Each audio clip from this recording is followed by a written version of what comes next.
سرکار نے دعا کر دی اللہ جنت عطا کرے. وہ عرض کرنے لگی یا رسول اللہ صلی اللہ علیہ وسلم جب مجھے مرگی ہوتی ہے تو میرے جسم سے کپڑا ہٹ جاتا ہے, دعا کرے کپڑا قائم رہے. تو صحابہ فرماتے ہیں بہت زیادہ بھی اگر تکلیف ہوتی تھی تو کپڑا جسم کے ساتھ لگا رہتا تھا. وہ بوڑھی خاتون دیر تک زندہ رہیں. باہر سے جب کوئی مہمان آتا تھا تو لوگ اسے کہتے تھے جنتی کو دیکھنا ہے تو اس بوڑھی کی زیارت کرو, اسے حضور نے جنت کی بشارت عطا کی. دنیا میں تھوڑی تکلیف برداشت کرنی پڑے تو کر جائیں, اپنی آخرت کو بچائیں. اور یہ اچھی طرح سمجھ لیں, بس بات ختم کرنے لگا ہوں, ذرا غور کرنا. اپنی آخرت کو کسی صورت بھی خراب نہ کریں, اور کسی کی دنیا کے لیے تو اپنی آخرت بالکل خراب نہ کریں. حضرت عمر بن عبدالعزیز رحمۃ اللہ علیہ بادشاہ تھے. تو جب آپ کا آخری وقت تھا تو آپ نے اپنے بچوں کو بلا کے کہا تھا بیٹا میں تمہارے لیے کچھ نہیں بنا سکا,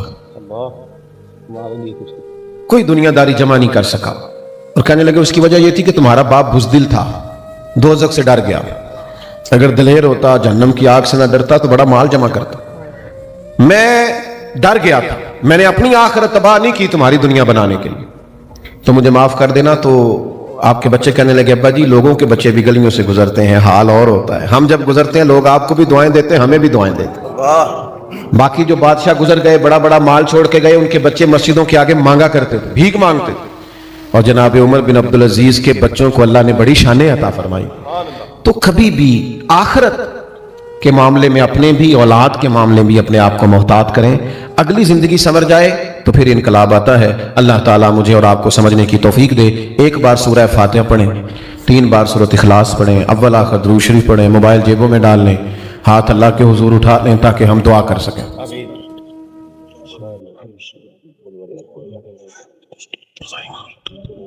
قل هو اللہ احد اللہ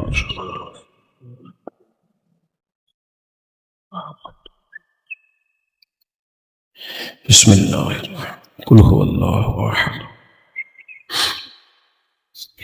الحمد للہ رب العالمین والعاقبۃ للمتقین والصلاة والسلام علی سید الانبیاء والمرسلین.